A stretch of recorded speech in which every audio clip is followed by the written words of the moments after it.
Before I tell you this story, I need to ask you something. Have you ever driven through Appalachian coal country? Not the tourist routes through the Smokies, but the real hollows where company towns died when the mines closed, where the mountains press in so close the sun only hits the valley floor for a few hours each day. If you have, leave a comment and tell me which county. And if you haven't, hit that subscribe button, because what I'm about to tell you will change how you think about those dark spaces between mountains, about abandoned mines, and about what happens when children disappear into places where the earth has been carved open and left to rot. My name is Emma Blackwood, and I'm the sheriff of Harlan County, Kentucky. I've been back for 8 weeks now, after spending 12 years with the Louisville Metro Police Department. I made detective by the time I was 32, worked major crimes, saw plenty of violence in one of Kentucky's most dangerous cities. I thought I understood police work. I thought I'd seen the worst of what people could do to each other. I was wrong about both. I didn't come back to Harlan County because I missed the mountains or felt some calling to serve my people. I came back because my father died 2 months ago, and the way he died made no sense. James Blackwood had been a coal mine foreman for 33 years before retiring in 2018, when the Blackjack mine finally closed for good. He was 68 years old, in decent health, walked 3 miles every morning, went to the Pentecostal church every Sunday. He lived alone in the same house where I'd grown up, 5 miles outside Cumberland in a hollow so narrow you could throw a rock from one ridge to the other. On March 14th, a hiker found him at the old Blackjack mine main entrance. He was sitting upright against the sealed concrete barrier, eyes wide open, mouth frozen in what the medical examiner described as an expression of profound terror. He'd been dead for approximately 6 hours. Cause of death, massive cardiac arrest. But that wasn't the strange part. The strange part was what he was clutching in his right hand. A piece of paper, gripped so tightly they'd had to break 2 of his fingers to retrieve it. A child's drawing, done in crayon on lined notebook paper. Stick figures, 11 of them, holding hands in a circle. In the center of the circle was a tall, dark shape, drawn in black crayon so heavy it had torn through the paper in places. No features, just a suggestion of something that stood upright but wasn't quite human. On the back, in a child's handwriting, "We're waiting for you, Mr. Blackwood." The Kentucky State Police investigated. They found no evidence of foul play, no signs of struggle, no indication anyone else had been at the mine entrance. The drawing had no fingerprints except my father's. The handwriting didn't match any children in the county database. The official conclusion was that my father had found the drawing somewhere. It had triggered some kind of panic attack related to his heart condition, and he died of natural causes. I didn't believe that for a second. My father had been sending me strange text messages in the weeks before he died, fragments that made no sense at the time. The count is wrong. They're taking them to balance the books. Your great-great-granddaddy's debt is coming due. I'd thought he was getting forgetful, maybe early dementia. I'd been planning to come visit, talk to him about seeing a doctor. I never got the chance. So I quit Louisville Metro, applied to the Harlan County Sheriff's Office, and moved back to the hollow I'd spent 18 years trying to escape. The Sheriff's Office is a low brick building on Highway 421, just outside Cumberland proper. It sits in the shadow of Pine Mountain, in a valley where coal trucks used to run day and night. Now it's mostly quiet, except for the occasional tourist heading to Kingdom Come State Park. Captain Wade Hutchins met me on my first day. He was maybe 60 years old, with the kind of weathered face that comes from spending decades in coal country. His uniform was crisp, his boots polished, his handshake firm. He'd been with the department for 37 years, started as a deputy when the mines were still running full tilt. "Sheriff Blackwood," he said, and there was something in his voice I couldn't quite identify. Relief, maybe, or resignation. "Welcome home. I'm sorry about your daddy. James was a good man." "Thank you, Captain. He came to see me, about 3 weeks before he died." Hutchins gestured for me to follow him into the station. Wanted to talk about the missing children. Said he'd figured something out, something about the pattern. My throat tightened. "What pattern?" "Come into my office. There's something you need to see before we go any further." The interior of the sheriff's office was what you'd expect. Bullpen with 6 desks, break room that smelled like burnt coffee, holding cells that looked like they rarely got used, and Hutchins's office at the back. The walls were decorated with the usual law enforcement items: commendations, photos of past sheriffs, a map of Harlan County with pins marking high crime areas. But there was one thing that didn't fit: a document in a heavy wooden frame, hung prominently behind Hutchins's desk where anyone sitting across from him would see it. The paper was old, yellowed, but the text had been typed and retyped, updated and preserved through multiple generations. Appalachian Law Enforcement Protocols, Harlan County Division. I read it while Hutchins poured us both coffee. These protocols have been maintained by law enforcement in eastern Kentucky since 1963. They are not suggestions. They are not folklore. They are survival instructions based on documented incidents that cannot be explained through conventional police methodology. Rule 1. Never investigate abandoned mine shafts alone after dark. Always bring 2 or more officers and maintain constant radio contact. If contact is lost, retreat immediately. Rule 2. Children's voices heard in the woods at night are not children. Do not follow them. Do not respond to them. Do not shine your light toward them. Mark the location and investigate only during daylight hours with backup. Rule 3. If you hear a familiar voice calling from inside a mine shaft, sealed building, or below ground, verify the person's location before responding. It is never who you think it is. Rule 4. Offerings found at crossroads, mine entrances, or hollow mouths are not litter. Do not touch them. Do not disturb them. Photograph and document only. Rule 5. If you encounter footprints that change from human to something else, do not follow them. Photograph from a safe distance and contact the Elder Council immediately. Rule 6. During new moon phases, do not patrol alone. Do not respond to calls in the back hollows without backup. Do not enter any structure that has all windows covered. Rule 7. If missing children leave notes, the notes are not written by the children. Do not trust the contents. Do not follow instructions contained within them.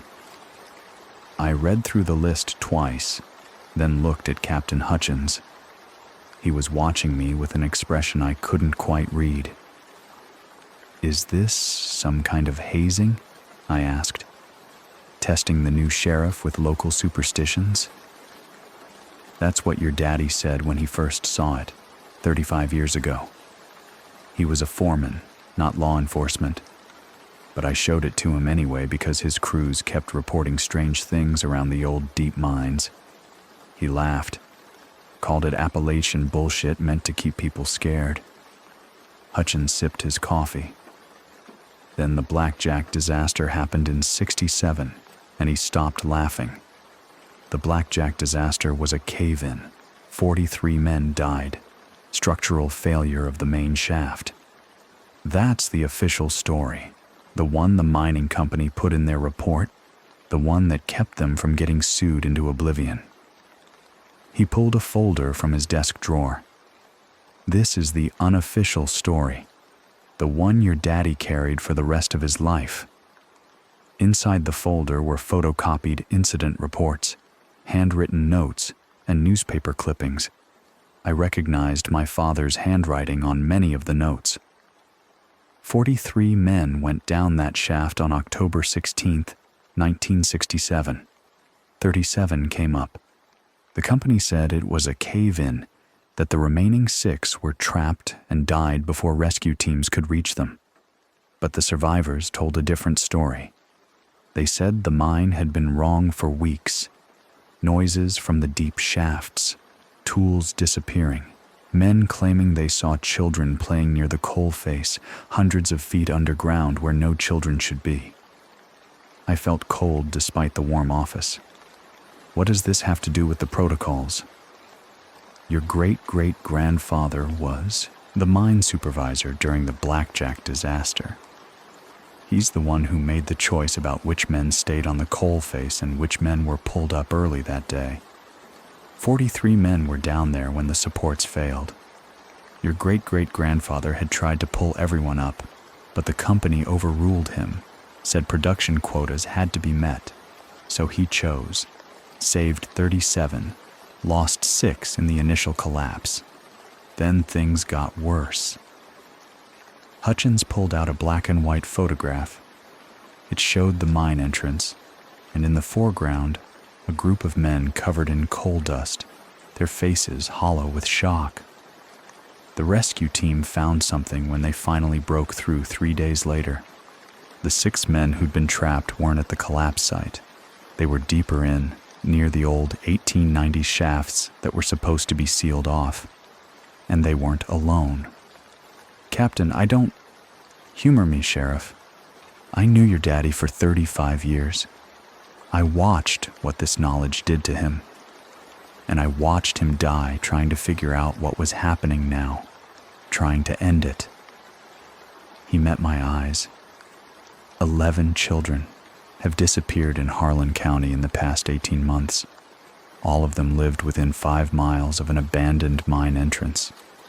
All of them vanished during new moon phases, and all of them left notes. The room felt smaller suddenly. What kind of notes? The kind that say exactly where they're going, and that their parents shouldn't look for them.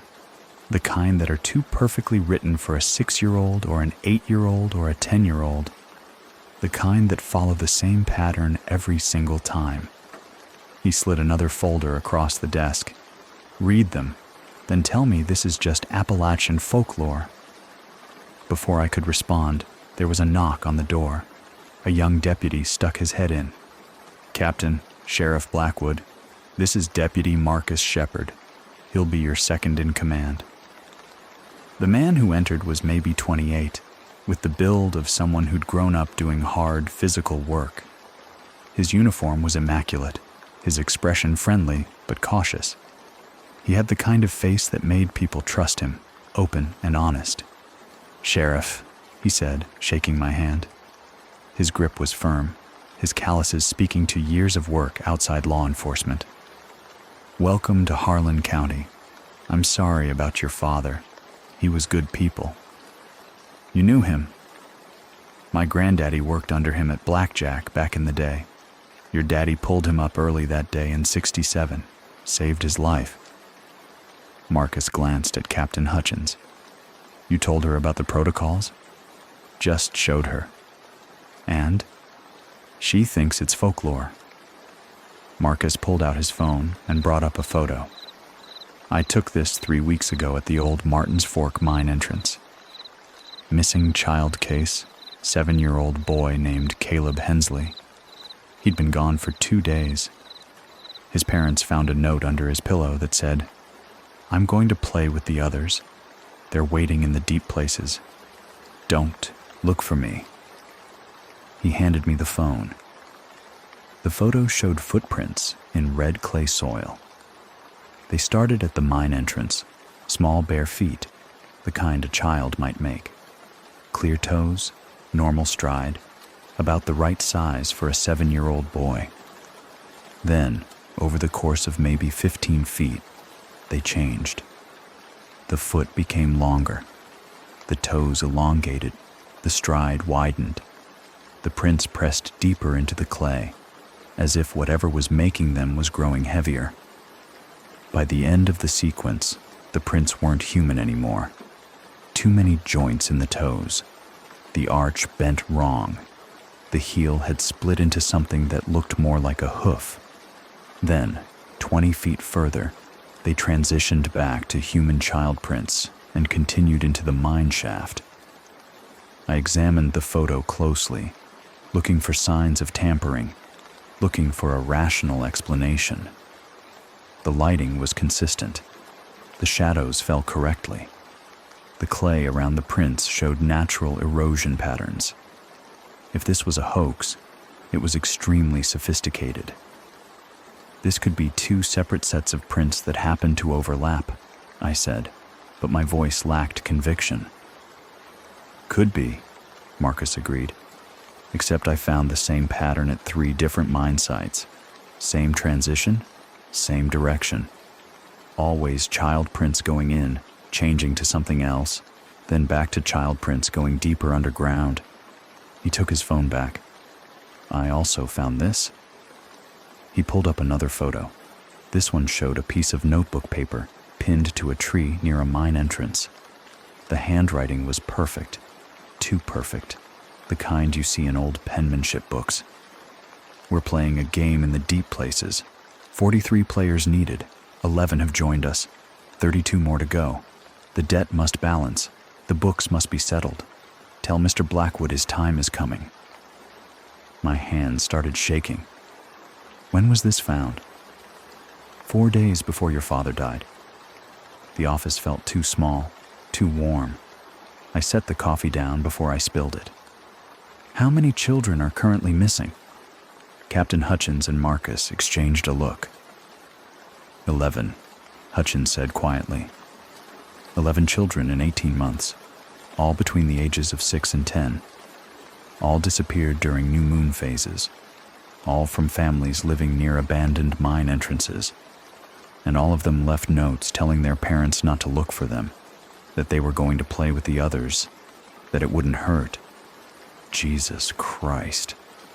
FBI's been involved since child number 4. They've found nothing. No bodies, no evidence of abduction, no suspects. It's like these kids just walked into the mines and vanished. Marcus crossed his arms, but the notes keep appearing. At mine entrances, pinned to trees, left on doorsteps. Always the same handwriting. Always talking about games in the deep places, about debts, about balancing books. I stood up, walked to the window. Outside, Pine Mountain rose against a gray sky. Somewhere in those mountains were hundreds of abandoned mine shafts, thousands of miles of tunnels carved into the earth over 150 years of coal extraction. Most of them were sealed. Many were not. You think something is taking these children into the mines. I think, Captain Hutchins said carefully, that your father believed something was taking them. And I think he went to the Blackjack mine entrance that night to try to stop it. To offer himself instead, maybe. To end whatever cycle started when his grandfather made that choice in 1967. I turned back to face them. The protocols. You follow them. Every single one. Every deputy on this force knows them by heart.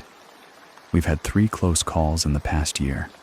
Officers hearing children's voices in the woods, following them, barely making it back.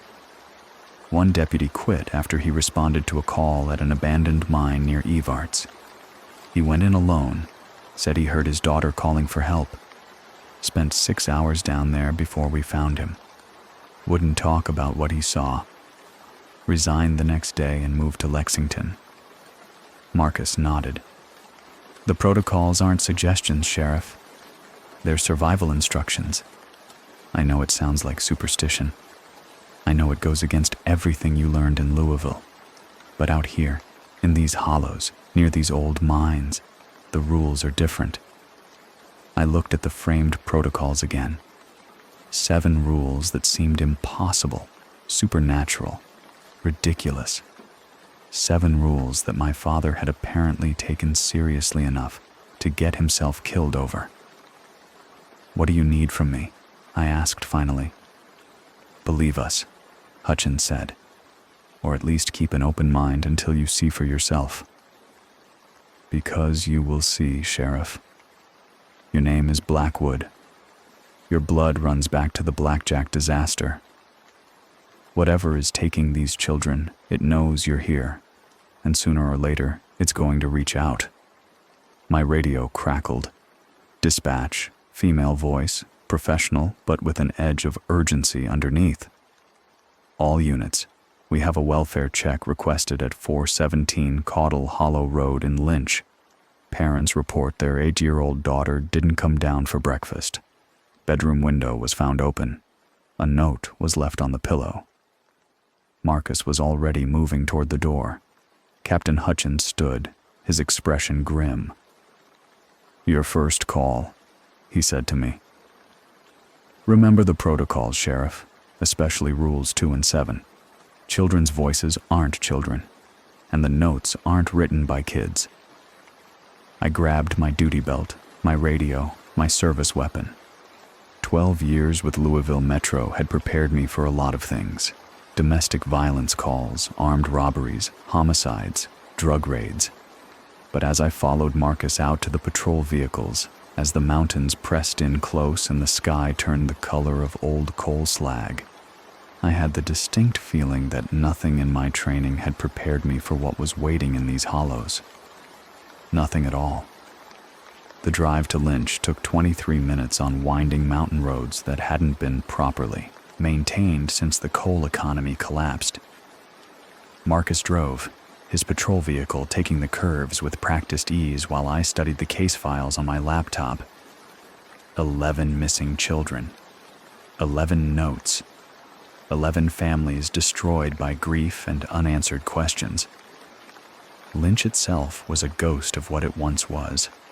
A company town built by U.S. Steel in the 1920s, population peaked at 10,000 during the boom years. Now maybe 300 people remained, living in company houses that were slowly being reclaimed by the mountains. The Kowalski family lived in one of these houses, a 2-story structure with peeling white paint and a sagging front porch. 2 vehicles were already there when we arrived. Captain Hutchins's truck and another patrol car. A man and woman stood on the porch, the woman crying into the man's shoulder, the man's face blank with shock. "Tom and Rebecca Kowalski," Marcus said quietly as we got out. "He works maintenance at the state park. She's a teacher's aide at the elementary school. Good people. Bethany's their only child." Rebecca Kowalski looked up as we approached. Her eyes were red, her face blotchy from crying. "Please," she said, her voice breaking. "Please find her. She's only 8 years old. She's never run away before. She wouldn't just leave. She..." "Mrs. Kowalski," I said gently. "I'm Sheriff Blackwood. We're going to do everything we can. Can you show me Bethany's room?" Captain Hutchins was already inside, standing in the doorway of a small bedroom, decorated with posters of horses and a bookshelf full of young adult novels. The window was open, curtains moving slightly in the morning breeze. The bed was made, pillows arranged neatly. On the center pillow was a piece of lined notebook paper. I pulled on latex gloves before picking it up. The handwriting was perfect, each letter formed with precise care, the kind of penmanship you might see in a historical document. No erasures, no mistakes, no variation in pressure or spacing. "I'm going to play with the others. Don't look for me." They promised it doesn't hurt. The deep places are where the games happen. 43 players needed. 12 have joined now. 31 more to go. Tell Sheriff Blackwood the count is changing. Tell her the debt is almost due. My hands didn't shake this time, but my stomach turned over. "When did you find this?" "About 6:30 this morning," Tom Kowalski said from the doorway. His voice was hollow. Rebecca went to wake Bethany for school. The room was empty. Window open. That note on the pillow. We called you immediately. Did you hear anything during the night? Any sounds? Any indication Bethany was leaving? They both shook their heads. We're light sleepers, Rebecca said. Ever since the Williams boy disappeared last month, we've been checking on her every night. I looked in at midnight. She was asleep in her bed. I swear to God she was there. I examined the window. No screen, no signs of forced entry. The window opened easily from the inside. I leaned out, looking at the ground below. Red clay soil, damp from recent rain. Footprints, small bare feet, child-sized. Marcus, I need you down there. We've got tracks. We went outside, circled the house to the bedroom window. The child-sized prints led away from the house toward the tree line, maybe 50 yards distant. But there were other prints too. 3 separate sets, all larger, all circling the house in a pattern that suggested surveillance. I crouched down, examining them with my flashlight even though it was full daylight. The prints were wrong in the same way the photos Marcus had shown me were wrong. They started human enough. A clear heel, 5 toes, normal arch. But the more I looked, the more I noticed the subtle wrongness. The toes were too long. The middle joint bent at an angle that wasn't quite right. The stride was too wide for the foot size. 3 of them, Marcus said quietly, crouching beside me. Same pattern as the Martin's Fork case. They circled the house, probably watching, waiting. Then the child prints led away. Could be someone wearing modified footwear. Could be a lot of things, he agreed. But it's not. You know it's not. Captain Hutchins joined us, his expression grim. I'm calling FBI. They need to see this. And I'm putting out an Amber Alert, even though... He stopped. Even though what? Even though none of the other alerts brought any of the children back. He pulled out his radio. State police are sending a K-9 unit. Should be here in an hour. In the meantime, we follow the tracks. But Sheriff, we follow them carefully. And we follow the protocols. The tracks led across an overgrown field, past rusted playground equipment from when Lynch had been a thriving town, toward a line of trees that marked the beginning of the forest proper. The child prints remained consistent. Small, bare feet, walking at a steady pace. No signs of struggle, no indication Bethany had been forced or dragged. The 3 larger sets of prints paralleled the child tracks, staying about 10 feet to either side, like an escort. She walked willingly, I said, or at least she wasn't fighting. The notes say they promised it doesn't hurt, Marcus replied. Maybe whatever took her convinced her. She was safe. We reached the tree line. The forest here was old growth, oak and poplar, that had somehow survived the strip mining that scarred so much of eastern Kentucky. The canopy was thick enough that even in daylight, the shadows were deep. The temperature dropped noticeably as we entered. The tracks continued, winding between trees, following what might have once been a game trail. I could hear water somewhere nearby, probably a creek fed by mountain runoff. Birds called from the branches above, but something about the sound was off. Too scattered, too nervous. We'd gone maybe a quarter mile when Marcus grabbed my arm. Stop. Listen.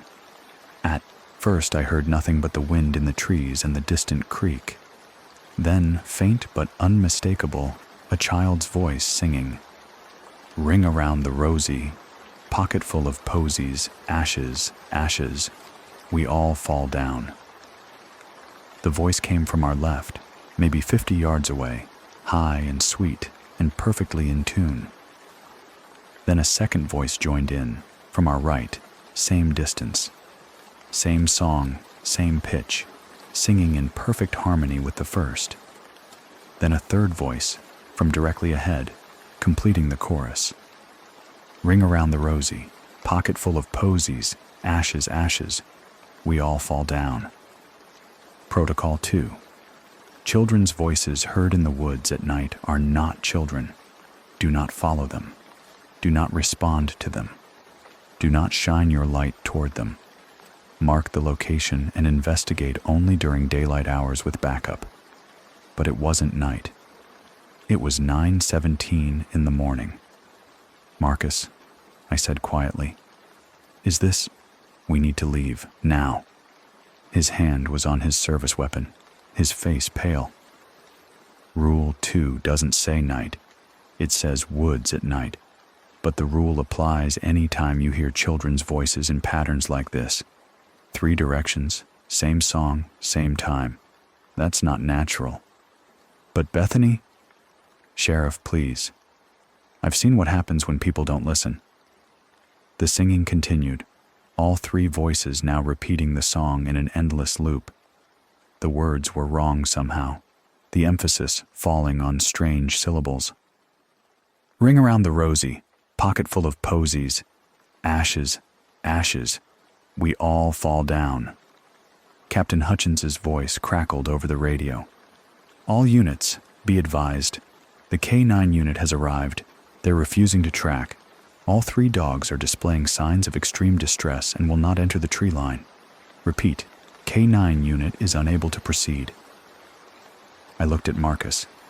His jaw was tight, his eyes scanning the forest around us. We mark the location, we go back, we wait for FBI. This is above our pay grade. A little girl is out here somewhere. A little girl who left a note saying don't look for her. A little girl whose tracks show she walked willingly with 3 things that aren't human. A little girl who's part of a pattern that's taken 11 children in 18 months.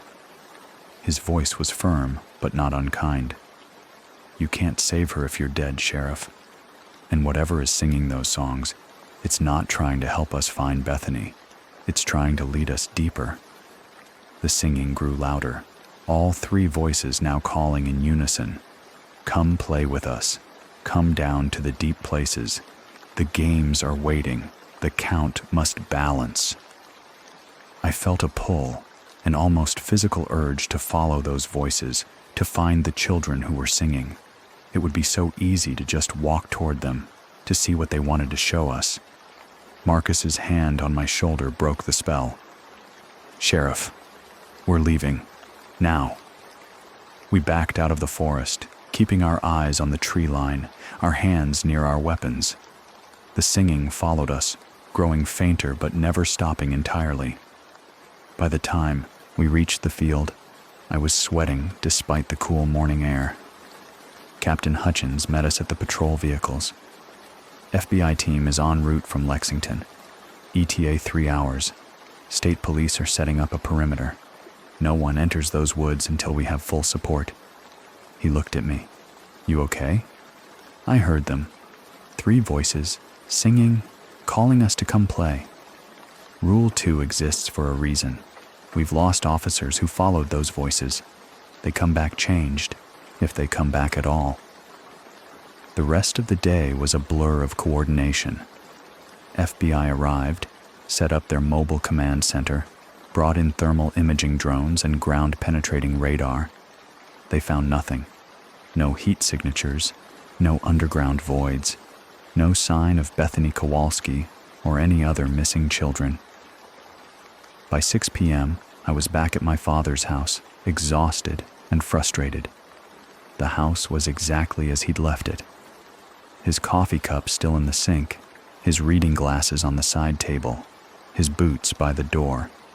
I'd been sleeping in my childhood bedroom, unable to face cleaning out his things.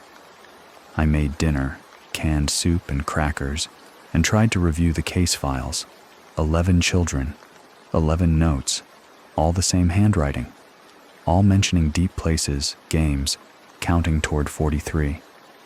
Around 10 p.m., I finally gave up and went to bed. Sleep came quickly, exhaustion overriding the anxiety that had been building all day. I don't know what time it was when I woke to the sound of my father's voice calling from the basement. "Emma, Emma, honey, I need your help. I'm hurt. Come down here, baby girl." I was halfway out of bed before my training kicked in. The protocols, Captain Hutchins's office, the framed document. Rule 3. If you hear a familiar voice calling from inside a mine shaft, sealed building, or below ground, verify the person's location before responding. It is never who you think it is. My father was dead. He'd been cremated. His ashes were in an urn at the funeral home, waiting for me to decide where to scatter them. Whatever was calling from the basement wasn't my father. "Emma, please, it hurts so much. They're down here with me. The children, they need you. Come down. Come see." The voice was perfect. The same timbre, the same slight Eastern Kentucky accent, the same way he always said my name with that particular gentle emphasis. If I hadn't known he was dead, I would have sworn it was him. My hands were shaking as I got out of bed. The basement door was at the end of the hallway, a heavy oak door that my father had always kept locked. The old mine shaft access was down there, sealed with concrete back in the 1980s when the county had tried to close off the abandoned tunnels. But the door was open now, just a crack, and I could see faint light coming from below. "Emma, baby girl, don't you trust your old man? Come down. Let me show you what I found. Let me show you why I died." I backed away from the door, my heart hammering. On the wall near the basement entrance, my father had hung a small shelf. It held a mason jar full of something gray and powdery. Sage, I realized now, dried and ground. Next to it was a lighter and a small cast iron pan. I grabbed them both with shaking hands, remembered my grandmother burning sage when I was young, remembered the smell filling the house while she chanted in a language I didn't understand. "Emma, Emma, why won't you answer me? Don't you love your daddy? Don't you want to help?" I dumped the sage into the pan, lit it with trembling fingers. Smoke rose, thick and pungent, filling the hallway. The voice from the basement changed. The gentle tone vanished, replaced by something raw and furious. "You bitch. You Blackwood bitch. Your blood owes us. Your great-great-grandfather's debt is due. 43 went down. 43 must be paid. You can't hide behind sage and protocols forever. We're waiting in the deep places. We're counting. And when the count is complete, we're coming up." The scream that followed wasn't human. It was rage and hunger and something older than words, something that had been trapped in darkness for decades and wanted out. The basement door slammed shut with enough force to crack the frame. The light from below vanished. I stood in the hallway, holding the pan of burning sage, my entire body shaking, while that inhuman scream echoed through my father's house, the house I'd grown up in, the house that now felt like enemy territory. The protocols weren't folklore. They were survival instructions.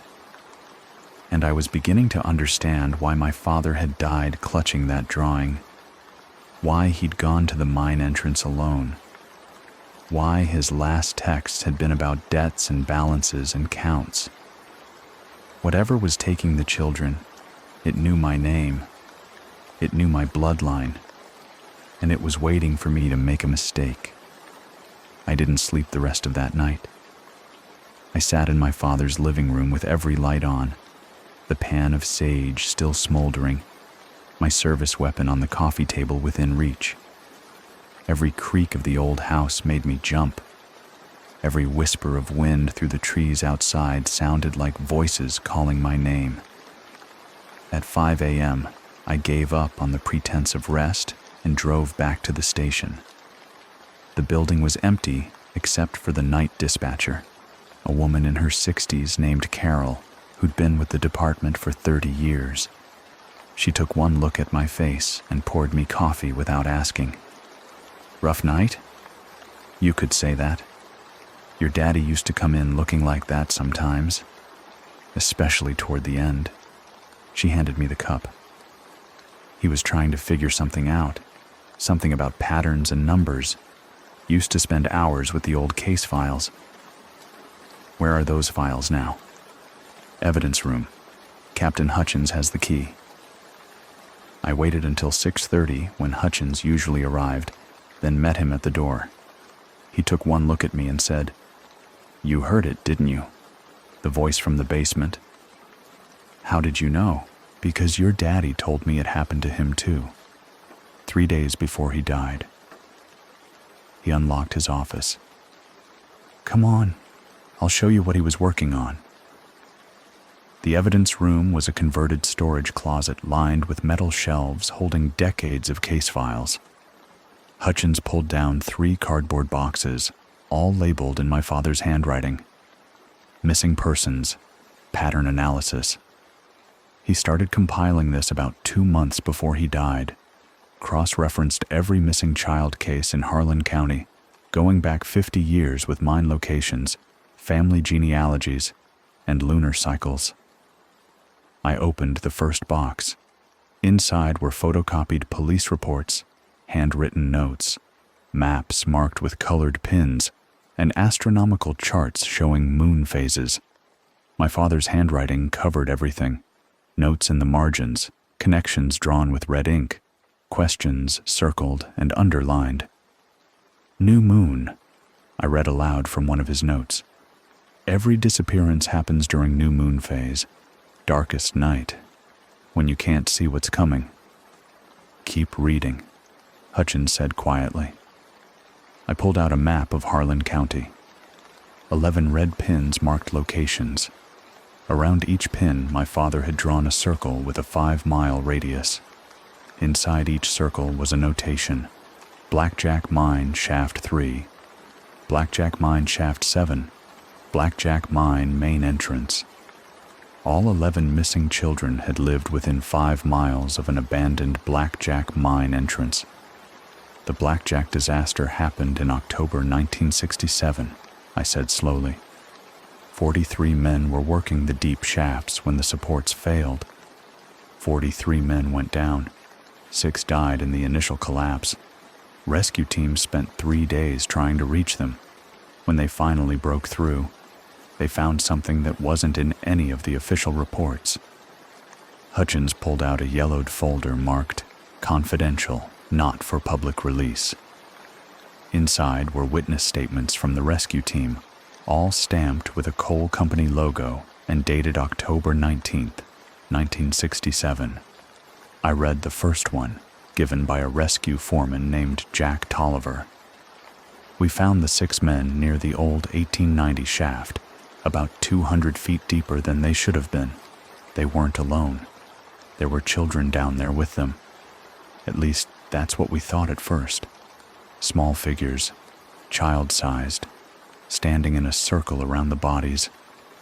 When we shined our lights on them, they scattered into side tunnels, too small for adults to follow. We heard singing as they went, children's voices singing mining songs we didn't recognize. The 6 dead men all had their eyes open, mouths frozen like they were screaming, and their hands, Jesus Christ, their hands were all positioned the same way, reaching toward the old shaft like they were trying to climb down deeper. My throat was dry. This wasn't in any of the official reports.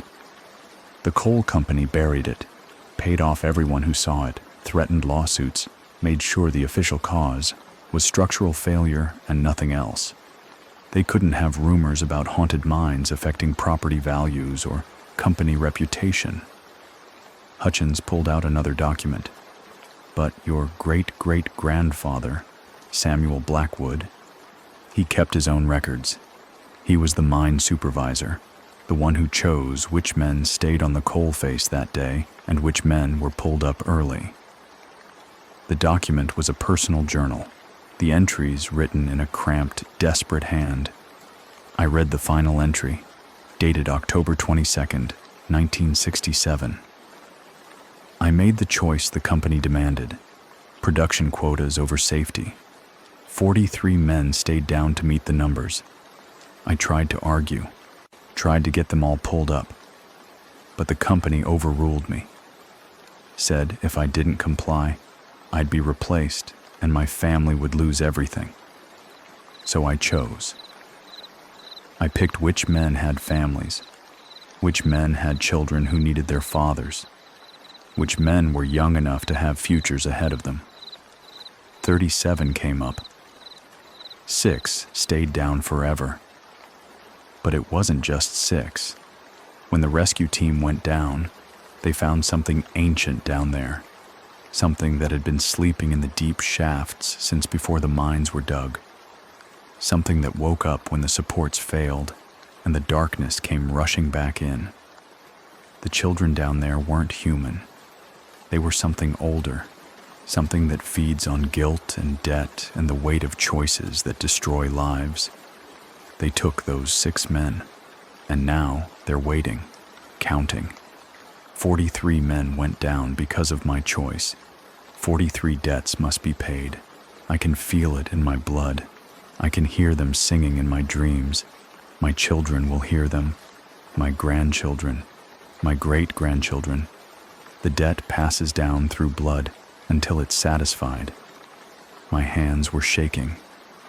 My father was Samuel Blackwood's great-grandson, which makes me 4th generation from the man who made the choice.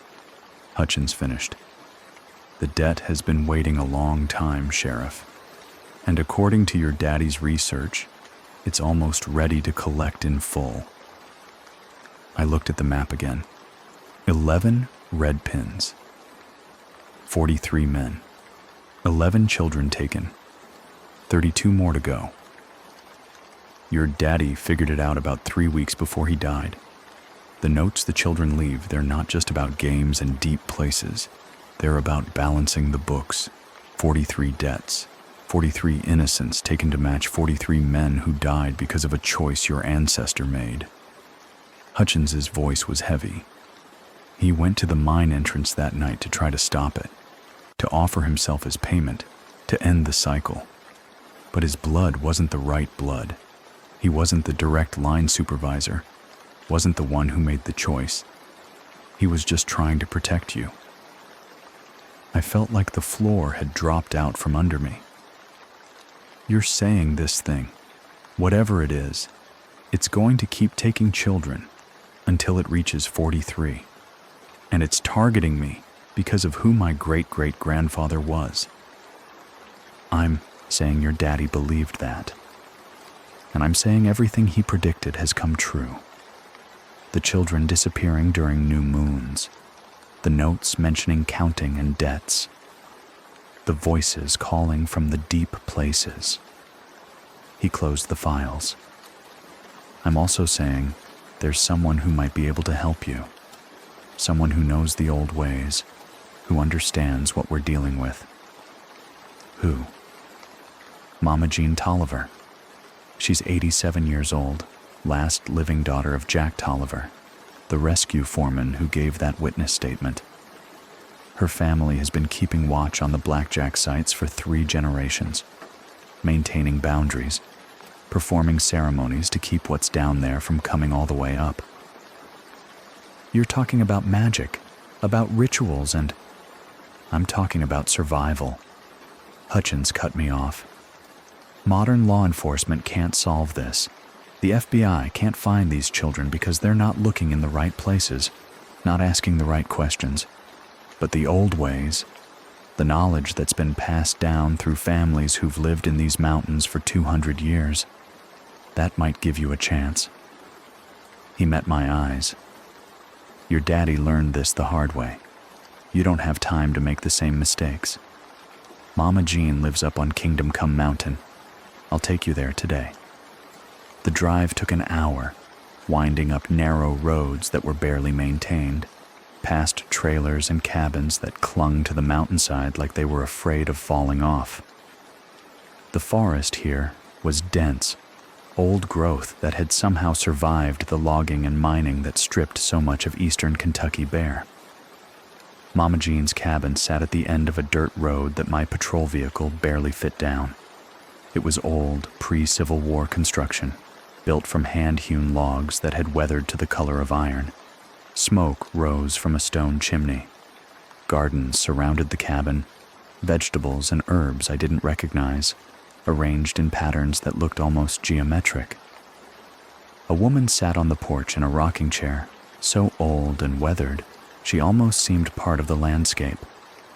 She wore a plain dress, her white hair pulled back in a bun, her face a map of wrinkles that spoke to decades of mountain living. But her eyes were sharp, intelligent, assessing as we approached. "Captain Hutchins," she said, her voice surprisingly strong. "You brought me the Blackwood girl. About time. Mama Jean, this is Sheriff Emma Blackwood. She needs your help. I know who she is. I've been waiting for her since her daddy died." She gestured to chairs on the porch. "Sit. We have much to discuss and not much time. New moon is in 5 days." We sat. Mama Jean poured us tea from a ceramic pot that looked handmade, the liquid dark and bitter with herbs I couldn't identify. "Your great-great-grandfather Samuel Blackwood made a choice that doomed 43 men," she said without preamble. "He chose who lived and who died based on company orders and his own judgment about which lives were worth more. 37 men came up. 6 stayed down. But the choice itself, the act of deciding who deserves to live and who deserves to die for profit, that opened a door. A door to what? To something that lives in the deep places, something older than coal, older than these mountains. The miners used to call them the hollow children, though they're not children and they're not hollow. They're hunger given form.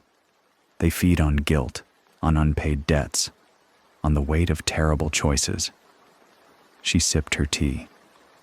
When the blackjack supports failed and those 6 men died slowly in the darkness, the hollow children found them, fed on their suffering, their fear, their rage at being chosen to die. And when the rescue team finally reached them, the hollow children had already made them into something new, something that remembers the count. 43 went down because of a choice. 43 must be taken to balance the scales. That's insane. You're talking about supernatural entities that... I'm talking about what is, child, not what you wish was true. Her voice hardened. My daddy was on that rescue team. He saw what was down there. He spent the rest of his life trying to keep it contained, performing ceremonies at the mine entrances, maintaining boundaries. When he died, that duty passed to me. I've spent 60 years keeping the hollow children from coming all the way up, from taking more than they're owed. But the debt was always going to come due.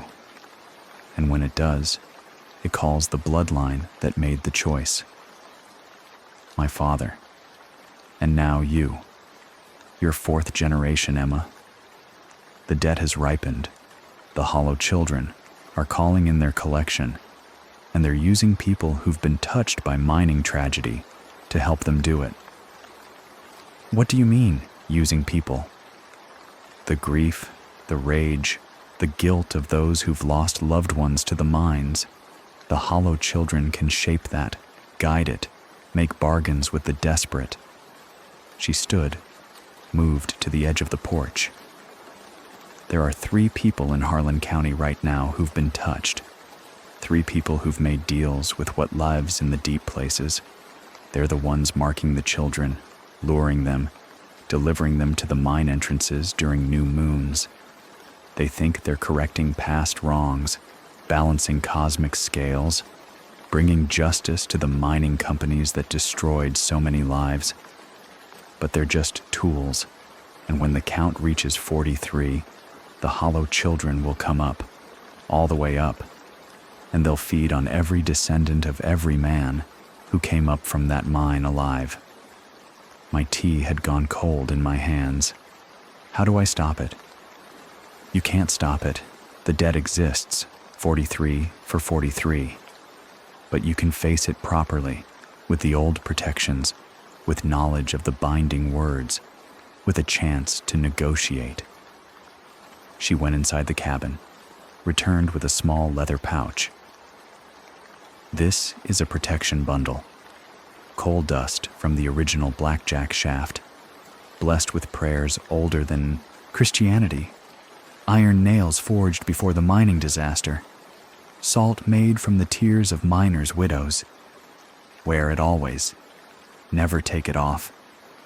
I took the bundle. It was heavier than it looked, warm to the touch. Now come inside. We have 5 days to teach you what your daddy should have taught you years ago. How to recognize the signs, how to speak the binding words, how to walk between the world above and the world below without losing yourself. She fixed me with those sharp eyes. And how to make a choice when the time comes. Because it always comes down to a choice, Emma. That's what the hollow children understand. That's what they're built from. The terrible weight of choosing who lives and who dies. I spent the next 3 days at Mama Jean's cabin, learning things the police academy never taught. How to recognize the tracks of something that transitions between human and not human. How to read the patterns in children's notes. The hidden messages spelled out in emphasized words. How to prepare salt barriers and speak words in old Appalachian dialect, mixed with something even older, something that predated European settlement. She taught me the binding ceremony, words that could hold the hollow children at bay temporarily.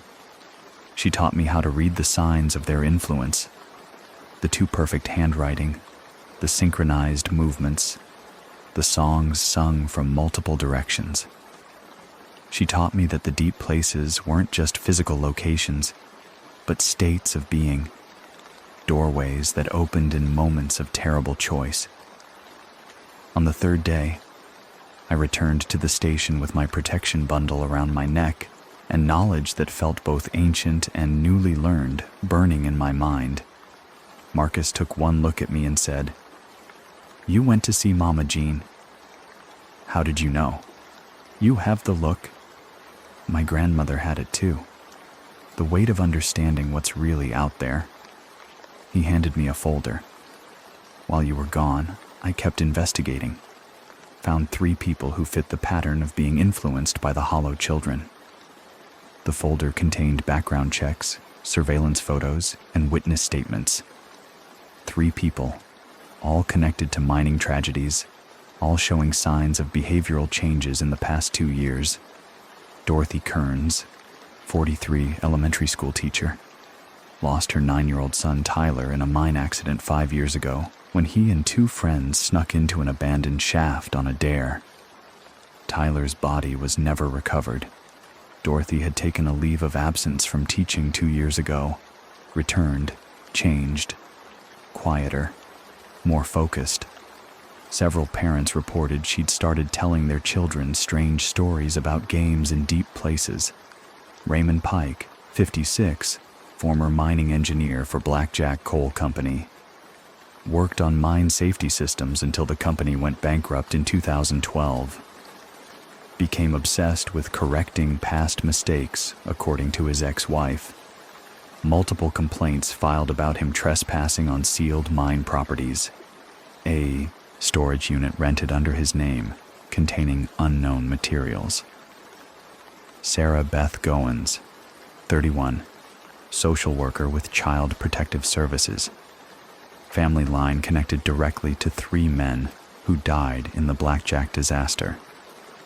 Started showing unusual interest in children living near abandoned mine entrances about 18 months ago. Multiple families reported she'd conducted wellness checks without official authorization. These 3 have been working together, Marcus said. I've tracked them meeting at least twice a month at various locations, always near abandoned mine sites. And Sheriff, Raymond Pike's storage unit. I got a warrant this morning. You need to see what's inside. The storage facility was on the outskirts of Cumberland, a set of metal buildings holding the overflow of people's lives. Pike's unit was number 43. Of course it was. Inside was a workshop that made my blood run cold. The walls were covered with maps of Harlan County, every abandoned mine entrance marked with red ink. 11 of those marks had children's school photos pinned next to them, all the missing children, their faces smiling out from class pictures taken before they disappeared. But it was the center of the space that made me reach for my weapon. A large table held dozens of drawings, all depicting the same thing.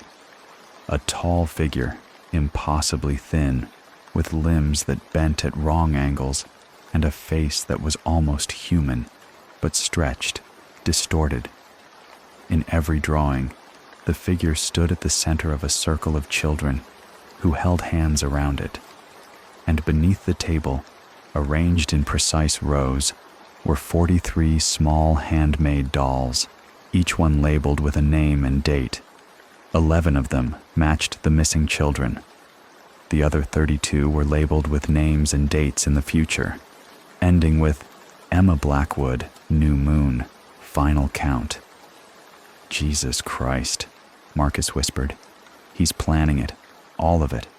The remaining 32 children, and then me. I finished. 43 debts paid. The last one being the bloodline that made the choice.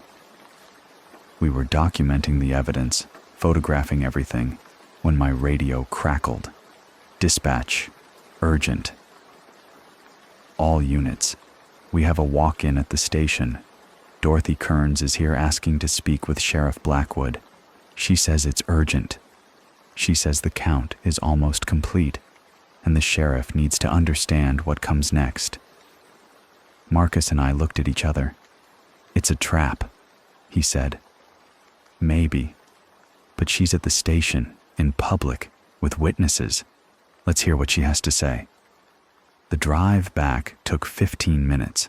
When we arrived, Dorothy Kearns was sitting calmly in the lobby, hands folded in her lap, a small smile on her face. She looked like a pleasant middle-aged teacher, someone you'd trust with your children. Captain Hutchins met us at the door. She just walked in, asked for you by name, and sat down. She's been completely calm. Too calm.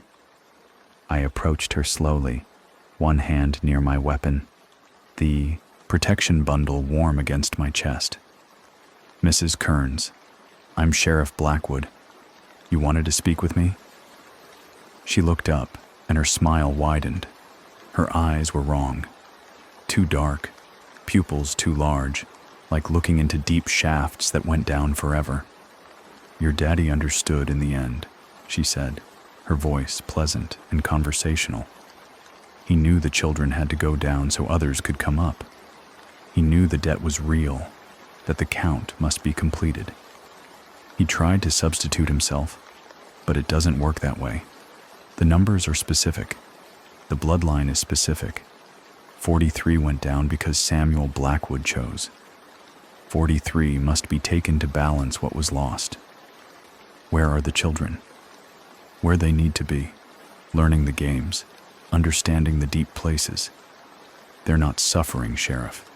They're being transformed, becoming part of something larger than themselves, something that will finally bring justice to all those who were chosen to die for profit. Her smile never wavered. And when the count is complete, when the 43rd child joins the others, the hollow children will rise, all the way up. And every person whose ancestor came up from that mine alive will understand what it means to be chosen, what it means to be left in the darkness while others walk in the light. You're helping it kill children. I'm helping correct a cosmic imbalance. I'm helping end decades of unpaid debt. She stood slowly, her movements too fluid, too graceful for a woman her age. New moon is in 2 days, Sheriff. The 32nd child is already marked, and then there's just one more debt to pay.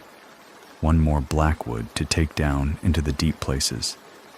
Your great-great-grandfather made a choice. Now you get to make one too. Will you offer yourself to complete the count? Or will you let 32 more innocent children be taken to save your own life? She walked toward the door, and neither Marcus nor I moved to stop her. Something in the way she moved, in the darkness of her eyes, warned us that touching her would be dangerous. At the door, she paused and looked back. The Hollow children are waiting, Emma. They've been waiting for 4 generations. Your blood signed the contract. Only your blood can end it. 2 days, then the final count begins. She walked out into the afternoon sunlight and disappeared down the street. And I knew, with absolute certainty, that if we tried to follow her, we'd find nothing but empty roads and silent hollows. The debt was almost due, and I had 2 days to figure out how to pay it without letting any more children die. We had 48 hours to prepare. Captain Hutchins coordinated with Kentucky State Police, bringing in 6 troopers who'd worked cases in the eastern coal counties before. The FBI sent 2 agents from their Louisville field office, Special Agents Chen and Rodriguez, both with experience in cult-related crimes. The briefing took place at the station at 8 a.m. on New Moon Day. I stood at the front of the room, looking at 14 law enforcement officers who represented our best chance at stopping what was coming. "We have 3 suspects," I began, pulling up surveillance photos on the projector. "Dorothy Kearns, Raymond Pike, and Sarah Beth Goins. All 3 have been observed meeting near abandoned mine sites.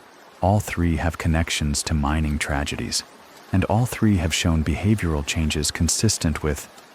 I paused, knowing how this would sound. "Consistent with being influenced by something that lives in the old mine shafts." Special Agent Chen raised her hand. "Sheriff Blackwood, with all respect, the FBI's behavioral analysis suggests we're dealing with a cult situation.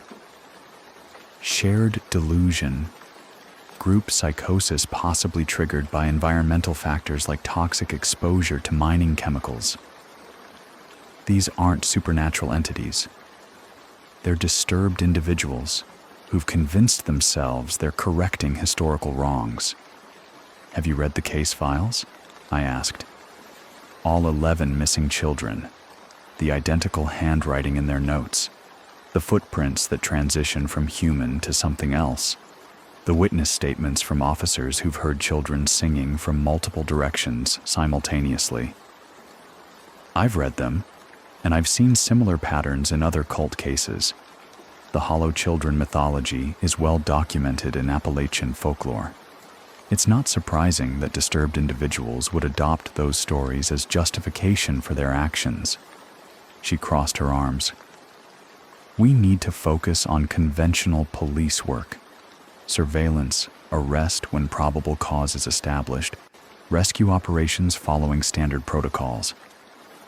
Marcus stood up. "Special Agent Chen, I've been a deputy in Harlan County for 6 years. I've seen things that don't fit conventional explanations, footprints that change, voices that come from 3 directions at once, children who've been missing for months and whose locations can't be determined by any normal means. You can call it folklore if you want, but dismissing it completely is how officers get killed." "Deputy Shepard is right," Captain Hutchins added.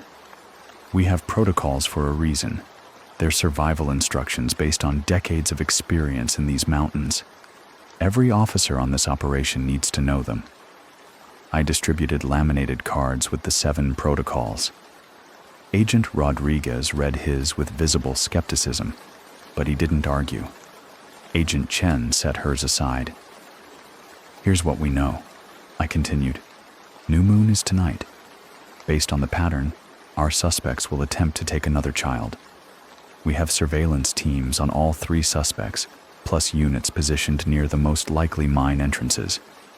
All officers will maintain constant radio contact. If anyone encounters anything unusual, voices, footprints, children where children shouldn't be, you follow the protocols first and ask questions later. "What's the arrest trigger?" Agent Chen asked. "Any movement toward a child. Any gathering at a mine entrance. Any indication they're beginning whatever ritual they use." I met her eyes. "But understand something.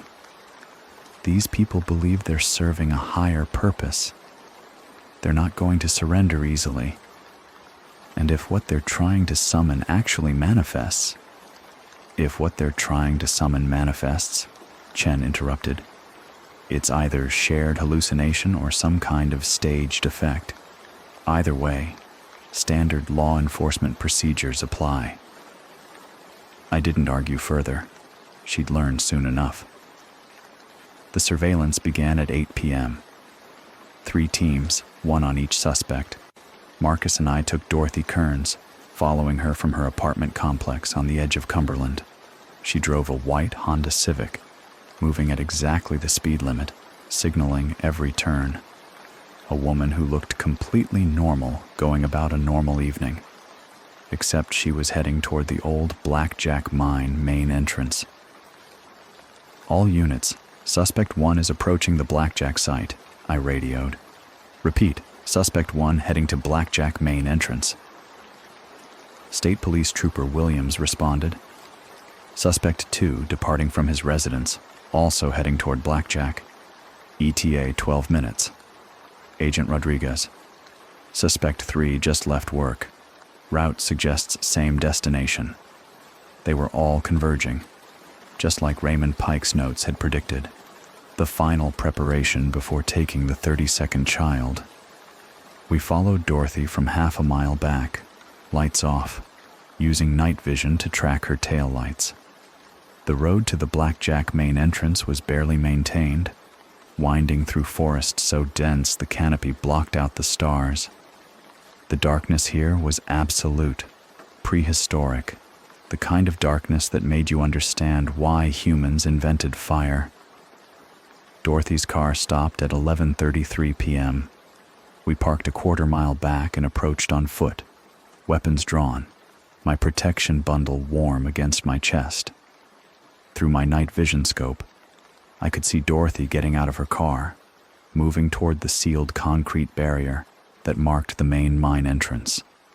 The barrier had been there since 1979, 3 feet of reinforced concrete blocking the shaft. But now, impossibly, there was a gap, a hole about 4 feet wide, perfectly circular, as if the concrete had simply dissolved. Raymond Pike arrived at 11:39, pulling up in an old pickup truck. He got out, carrying a canvas bag, his movements deliberate and calm. Sarah Beth Goins arrived at 11:44, her social services sedan looking absurdly normal in this context. They greeted each other like colleagues meeting for a routine appointment. No drama, no ceremony. Just 3 people who knew their roles and were ready to perform them. "All units, suspects are together at Blackjack main entrance," I whispered into my radio, preparing to move in. Marcus touched my arm, pointed. The 3 suspects had opened their bags and were pulling out candles. 43 of them, arranged in a perfect circle around the hole in the concrete barrier. As they lit them, they began to chant.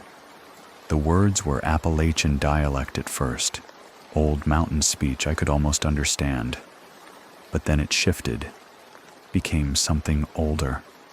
Syllables that hurt to hear, that made my teeth ache and my protection bundle burn against my skin. "All units, they're beginning some kind of ritual, moving to arrest." I stepped forward, weapon raised. "Harlan County Sheriff's Department, put your hands where I can see them." They didn't stop chanting, didn't even acknowledge us.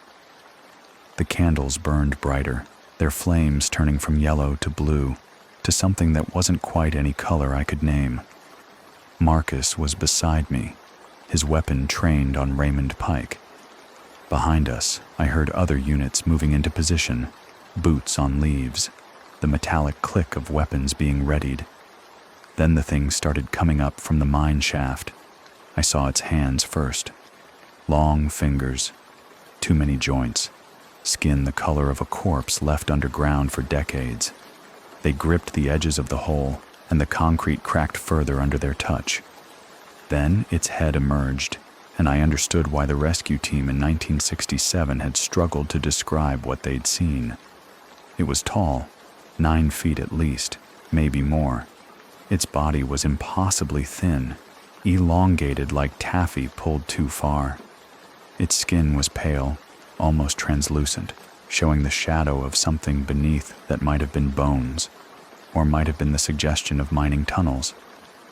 Its face was almost human. Almost.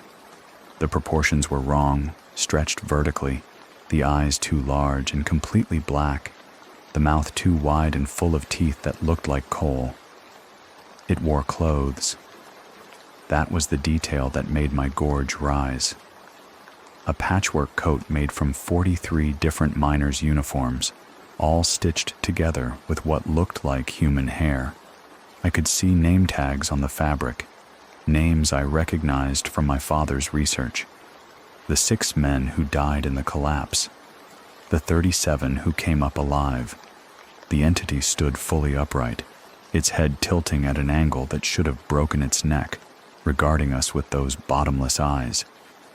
When it spoke, the voice came from multiple directions at once, 43 voices overlapping in imperfect harmony.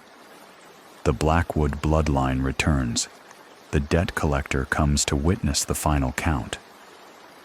Behind it, from the darkness of the shaft, children started emerging. 11 of them, the missing children. They walked in a single file line, their movements perfectly synchronized. Their eyes were black like the entity's eyes. Their mouths moved together, forming words without sound. They wore the clothes they disappeared in, but the fabric was gray with coal dust, aged beyond the few weeks or months they'd been gone. I recognized Bethany Kowalski at the front of the line. 8 years old, last seen 3 days ago. She looked at me with those black eyes and smiled. "Arrest them," Agent Chen shouted. "All suspects on the ground now!"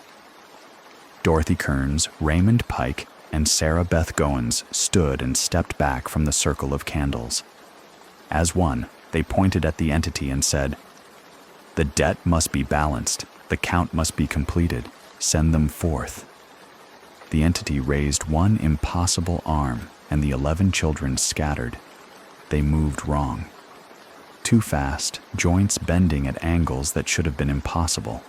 They ran in 11 different directions, disappearing into the forest with speed that no human child could match. "All units, children are mobile. Repeat, children are mobile and dispersing," I shouted into my radio. "Do not engage alone. Remember the protocols." Chaos erupted. Officers broke off in pursuit, training overriding caution, the instinct to save children overwhelming everything else.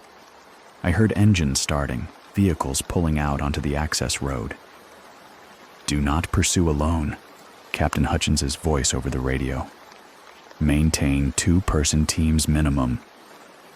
But they were already gone, units scattering into the darkness after children who moved like spiders. Marcus grabbed my arm. "Sheriff, we need to." The entity turned its attention to us, those black eyes fixed on me, and I felt something reach into my mind, cold fingers of thought probing, searching. 4 generations, it said with its 43 voices. 4 generations of Blackwood blood walking free while 43 debts remain unpaid. Samuel chose. Emma must answer. The scales must balance. I raised my weapon, knowing it was useless, but needing to do something. "Where are you taking the children?" "Down," always down, to the deep places where choices are judged and debts are collected. 11 have been transformed. 32 more are needed. And then one final debt, one final Blackwood to complete the count. My radio exploded with chatter. State Police Trooper Williams. I've got visual on a child. Highway 421 northbound, moving at... Jesus Christ, it's running at 40 miles per hour. Agent Rodriguez. 3 children just appeared in the road. I had to swerve. Chen's vehicle went off. Static. Deputy Matthews. I've got a child climbing on my hood. Oh God, its face is changing. It's my daughter. It looks exactly like my daughter, but she's been dead for 3 years. More static. The radio frequencies were degrading, filled with screaming and static and the sound of crashes.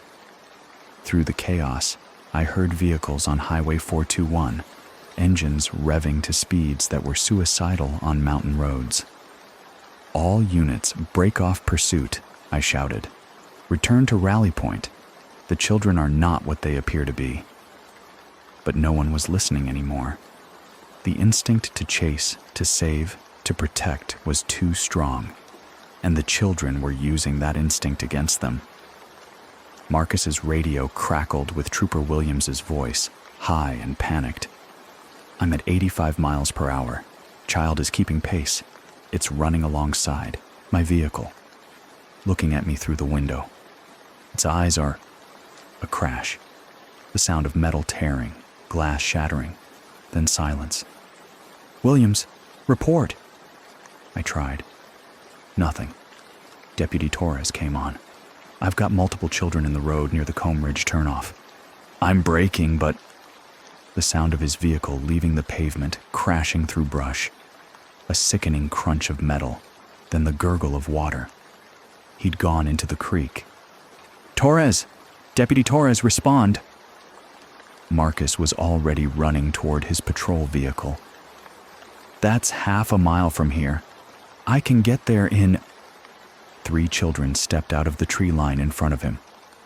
Perfect synchronization, like dancers who'd rehearsed the movement 1,000 times. They tilted their heads at the same angle, smiled with the same expression. One of them spoke in a voice that was wrong, too deep, too resonant. Deputy Marcus Shepard, your grandmother died in the Blackjack disaster's aftermath. Carbon monoxide poisoning from a faulty heater caused by poverty after your grandfather could no longer work. You carry debt too. Second-hand debt. Would you like to balance it? Marcus backed away, his hand on his weapon, but not drawing. Stay back. I'm warning you. They moved forward in unison, and he turned and ran toward his vehicle. I lost sight of him in the darkness, heard his engine start, tires on gravel, his voice over the radio. Sheriff, I'm heading to Torres's last position. I'll maintain protocol. 3 children just appeared in my rear view. They're in my vehicle. How did they... The sound of his brakes engaging hard. Tires screeching, his voice rising in pitch. They're on my hood, climbing like spiders. Their fingers, oh God, their fingers are too long.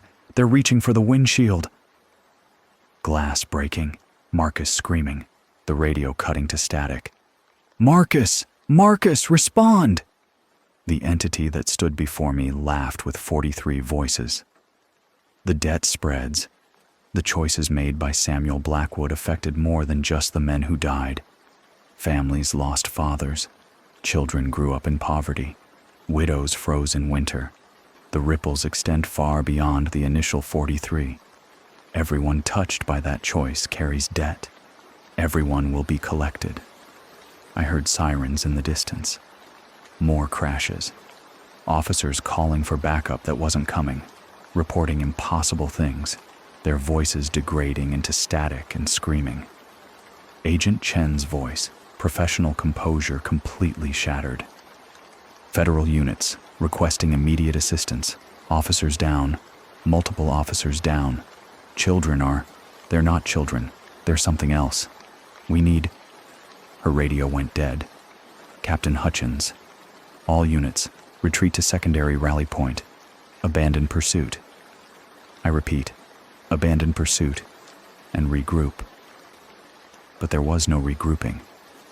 The children had scattered the entire operation, drawn officers into individual pursuits, isolated them, and now they were taking them one by one. My radio crackled with Marcus's voice, weak, distant. Emma, they're taking me to the shaft. The main entrance, I can see it.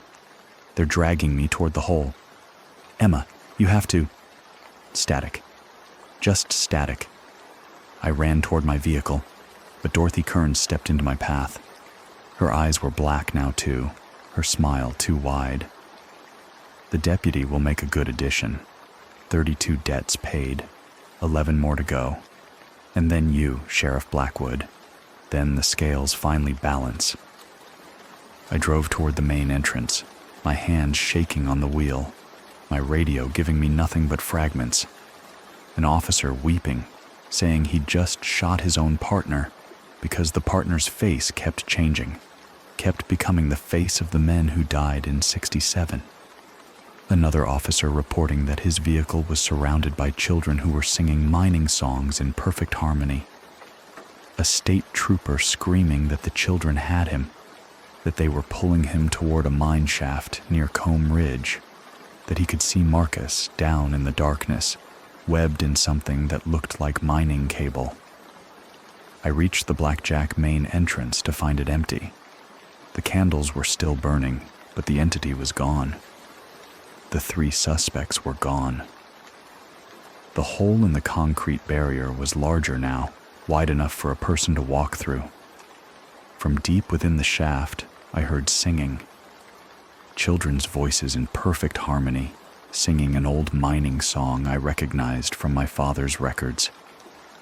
Down, down, down in the ground, where the coal dust settles and the darkness is found. 43 men chose wrong that day, 43 debts that children must pay. And beneath the singing, I heard Marcus calling my name, his voice weak and terrified and very far away. The entity had taken him. They'd taken Deputy Torres. They'd scattered or killed half our force. And now they were waiting in the darkness, counting toward 43, with only 11 more debts to collect before they came for me. I stood at the edge of that hole in the concrete, my protection bundle burning against my chest, my service weapon useless in my hand, and I understood what my father had felt when he came here 2 months ago. Sometimes the only choice is how you face the darkness, not if you face it. Just how. My radio crackled with static, then cleared. A voice came through, ancient and strong, impossible because the speaker had no radio and was miles away on Kingdom Come Mountain.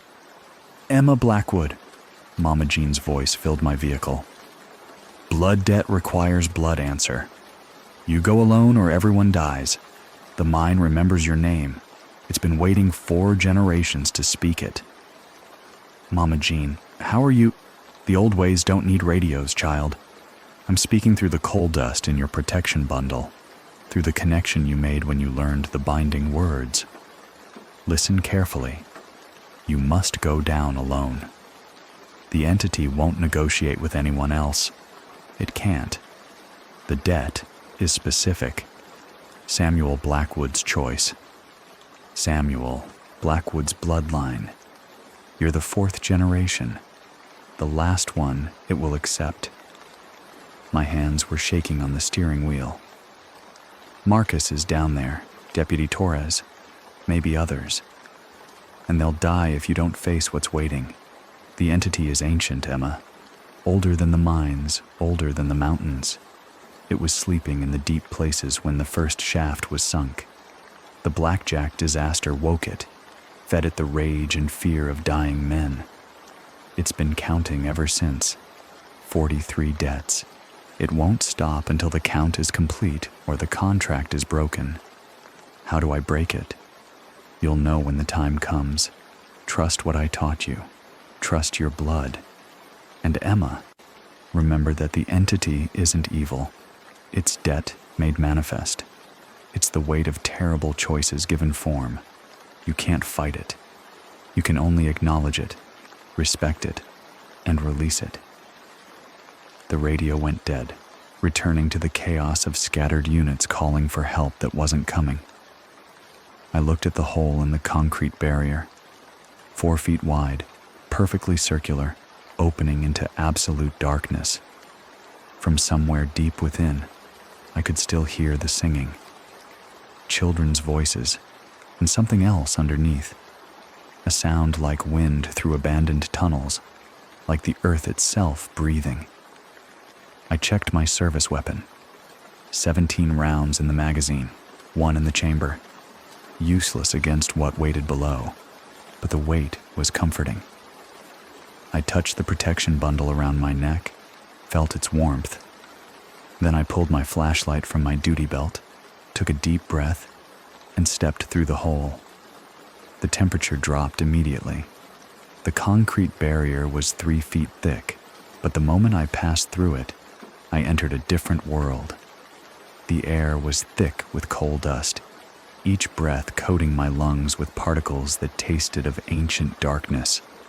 My flashlight beam cut through the dust, illuminating a shaft that descended at a 45-degree angle. Old mining rails still visible along the floor, rotting timber supports holding back tons of mountain. Handprints marked the walls, small, child-sized, pressed into coal dust that had accumulated over decades.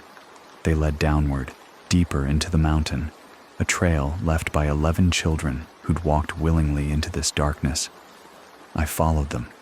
The descent seemed endless. My flashlight showed more handprints, more evidence of recent passage. Old mining equipment lined the walls, rusted carts, broken pickaxes, helmets with shattered lamps. I passed several side tunnels, dark openings that exhaled cold air and whispered with sounds that might have been water dripping or might have been voices too distant to distinguish. My radio was silent now. Either I was too deep for signals to reach, or there was no one left to call.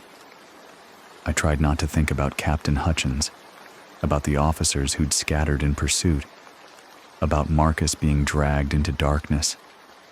I just kept walking, following those small handprints deeper and deeper into the mountain. At 340 feet, I knew because a depth marker was still visible on the wall. The tunnel opened into a chamber. My flashlight beam swept across a space that had been carved out by human hands over a century ago, enlarged by the collapse in 1967, and transformed into something else by whatever lived here now. The chamber was maybe 50 feet across, the ceiling lost in darkness above. Mining equipment lay scattered everywhere. Overturned carts, broken support beams, tools that looked like they'd been dropped mid-use. And in the center of the chamber, arranged in a perfect circle, were 11 children. They sat cross-legged, hands folded in their laps, eyes closed. Their mouths moved in silent unison, forming words I couldn't hear.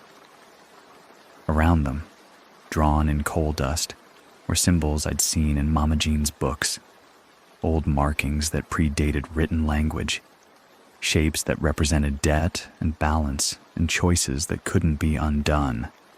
And in the very center of the circle, suspended in a web of mining cable that had been arranged with impossible precision, was Marcus. He hung 3 feet off the ground, the cables wrapped around his chest and limbs like a spider's web. His eyes were closed, his breathing shallow but steady, alive but unconscious. Marcus? I started forward, but a voice stopped me. 43 voices speaking in imperfect harmony, coming from everywhere and nowhere at once. The Blackwood bloodline descends. The debt collector enters the counting house.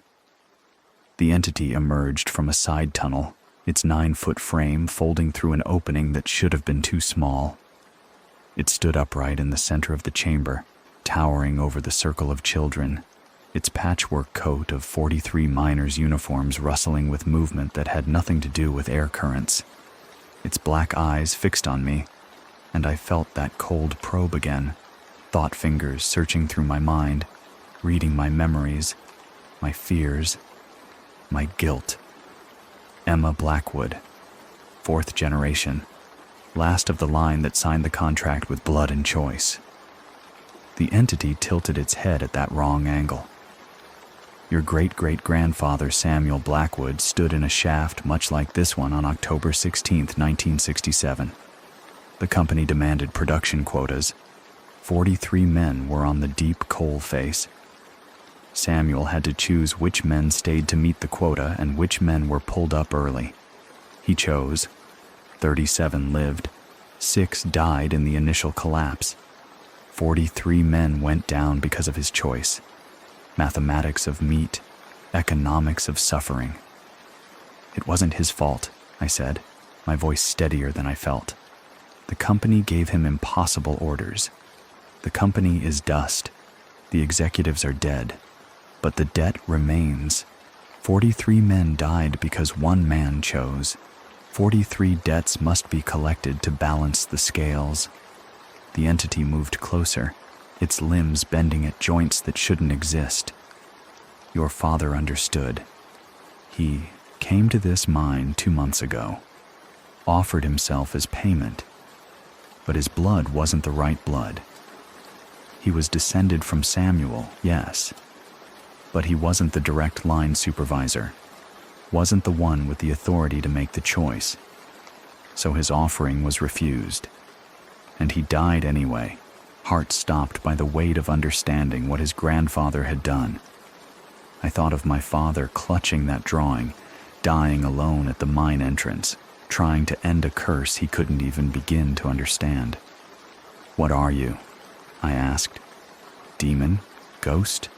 Something older? I am debt made manifest. I am the collective consciousness of 43 miners who died slowly in darkness, who were consumed by coal dust and rage, and the knowledge that they'd been chosen to die for profit. When the blackjack supports failed and this shaft collapsed, we merged. 43 souls bleeding together in the darkness, feeding on each other's fear and anger, until we became something new.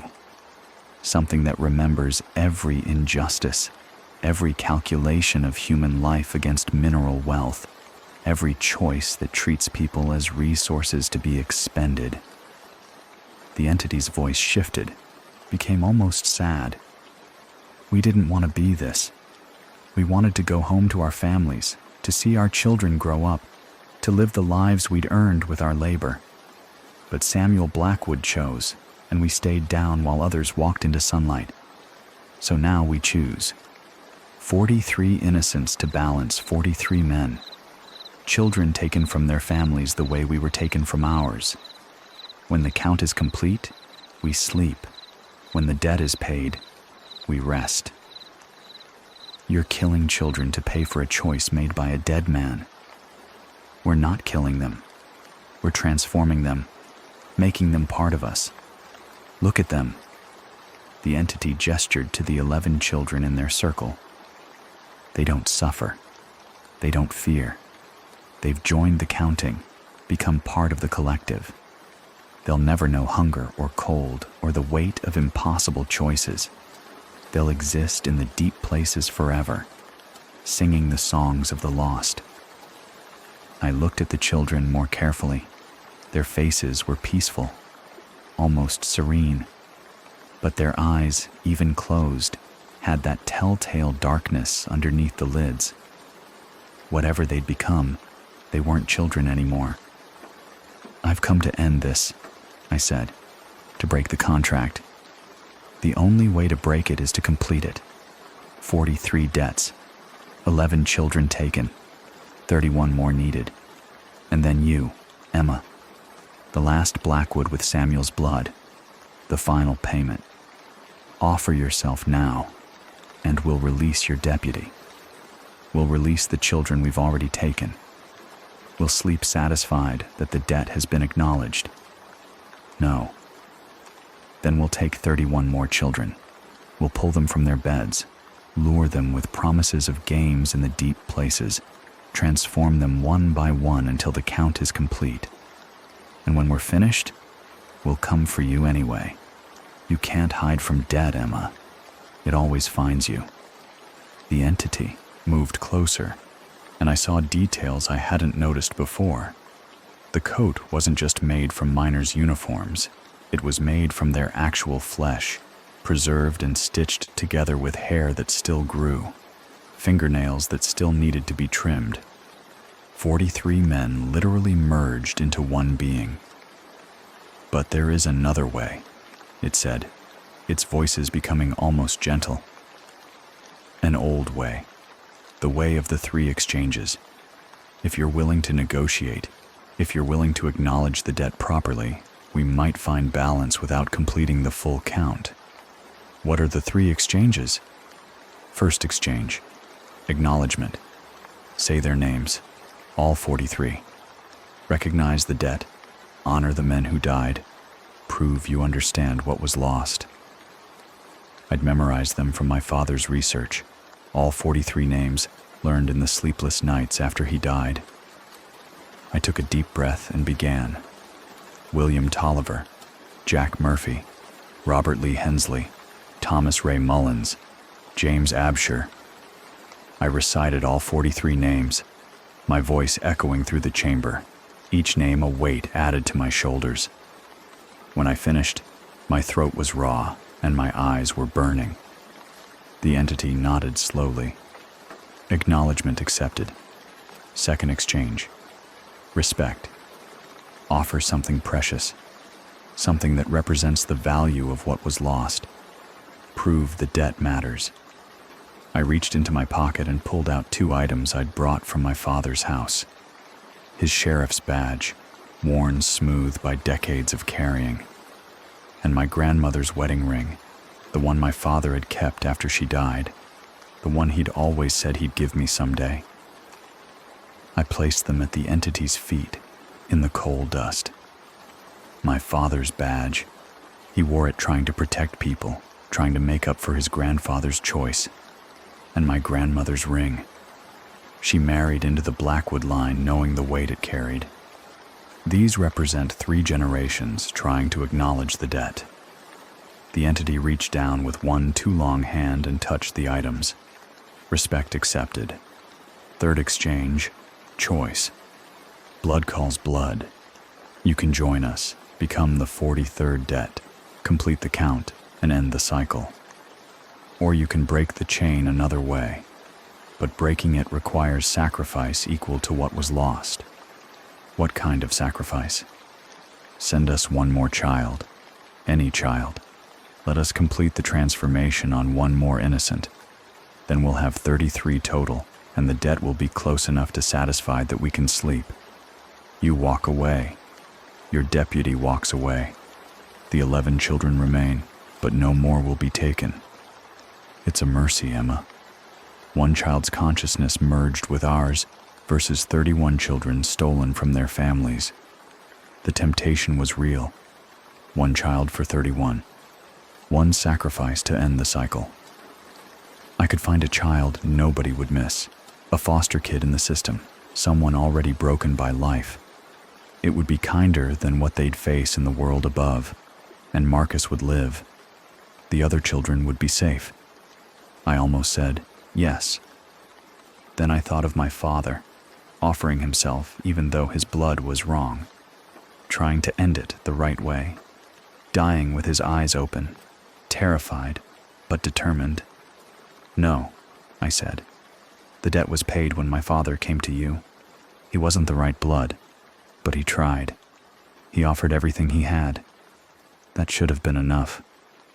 It wasn't. I'm ending it differently.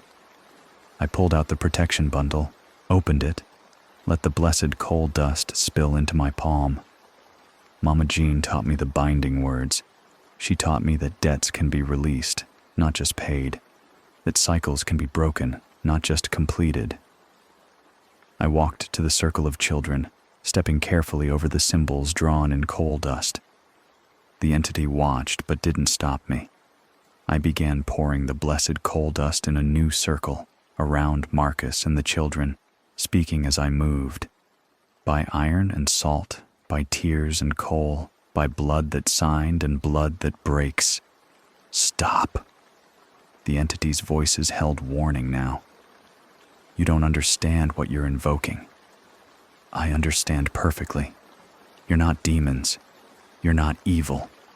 You're 43 men who died because someone decided their lives were worth less than coal. Your rage and grief given form. But Mama Jean was right. There's nothing left to rage against. The company is dust. The executives are dead. The mine is closed. Your families have been dead for decades. There's nothing left to fight. I completed the circle, the blessed coal dust glowing faintly in my flashlight beam. The entity stepped forward, but stopped at the circle's edge, unable or unwilling to cross. I release you, I continued, my voice growing stronger. 43 souls held by 43 years of anger. 43 men who died in darkness, merged in rage, sustained by debt. Your deaths were unjust. Your suffering was real. Your anger was righteous. I acknowledge it. I respect it. And I release you from it. The entity screamed, 43 voices rising in harmony and discord, the sound shaking coal dust from the ceiling, making the mining cables vibrate. You can't. The debt exists. The choice was made. The choice was made by a dead man under orders from dead executives working for a dead company. Everyone involved is dust. There's no one left to hold accountable. The only thing keeping you here is the rage. Let it go. I pulled my knife from my duty belt and pressed the blade against my palm. The protection bundle had taught me this, that some bindings require blood to break. The bloodline ends the debt, I said, and drew the knife across my palm. Blood welled up, dripped onto the coal dust circle, sizzled where it landed. I'm the last Blackwood. After me, the line ends. My father left no other children. I have no children. When I die, Samuel's bloodline dies with me. The contract becomes void. The entity lunged, those two long arms reaching for me, but it couldn't cross the circle. Where its hands touched the blessed coal dust, smoke rose, and I heard it scream with 43 voices in perfect agony. I offer this bargain, I said, blood running down my wrist. Release the children, release Marcus, release all the debts you've claimed. In exchange, I acknowledge the injustice done to you.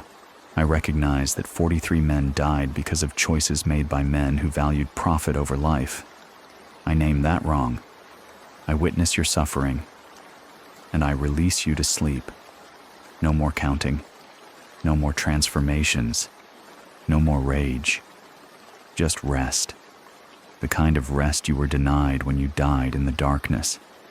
The entity shuddered, its form becoming less solid, more like shadow and smoke.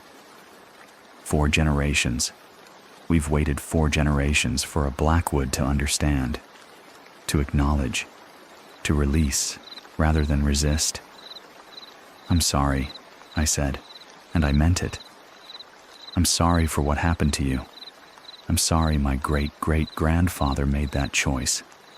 I'm sorry the company valued coal over lives. I'm sorry you died in darkness. And I'm sorry no one acknowledged it until now. The entity's form began to fracture. I could see separation happening. 43 shadows pulling apart from each other. Individual shapes emerging from the collective consciousness. The patchwork coat fell away, dissolving into coal dust. The stretched limbs shortened, returned to human proportions. For just a moment, I saw them. 43 miners standing in the chamber, their faces clear, their eyes free of that bottomless darkness. They looked at me, and in their expressions, I saw recognition, understanding, and finally, release. The debt is witnessed, they said together, their voices no longer overlapping in that horrible harmony, but speaking as individuals who happened to be saying the same words. The choice is acknowledged. The contract is broken. We go down. We stay down. We sleep. Light filled the chamber.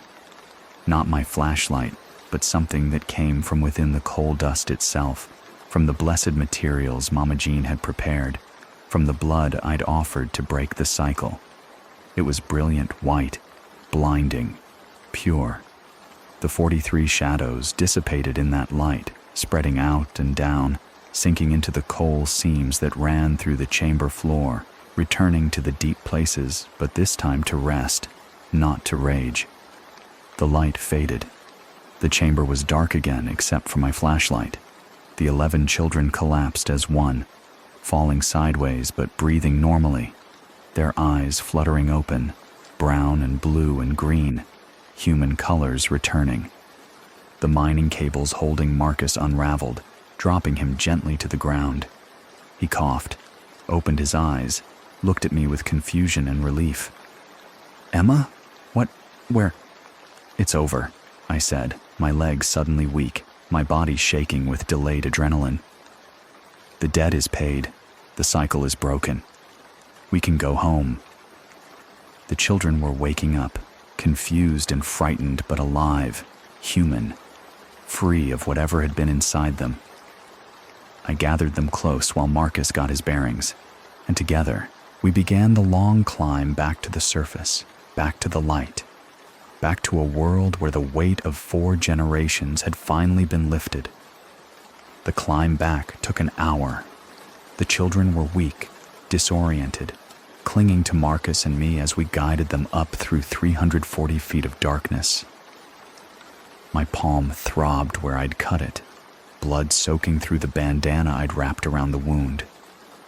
The protection bundle against my chest had gone cold, its power spent in breaking the contract. We emerged from the hole in the concrete barrier, just as dawn broke over Pine Mountain. The sky was the color of old bruises, purple and gray, but the light felt like salvation. I carried 2 of the younger children, a boy maybe 6 and a girl maybe 7, both of them crying softly against my shoulders. Captain Hutchins was there, his face haggard, his uniform torn. Behind him were state police vehicles, an ambulance, and what was left of our operation. Agent Chen sat on the hood of her patrol car, a blanket around her shoulders, her eyes 1,000 yards staring into nothing.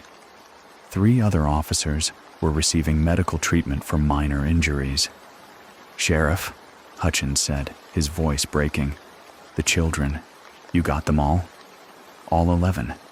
They're alive. They're going to be okay." Paramedics rushed forward, taking the children from us, checking vitals, wrapping them in thermal blankets.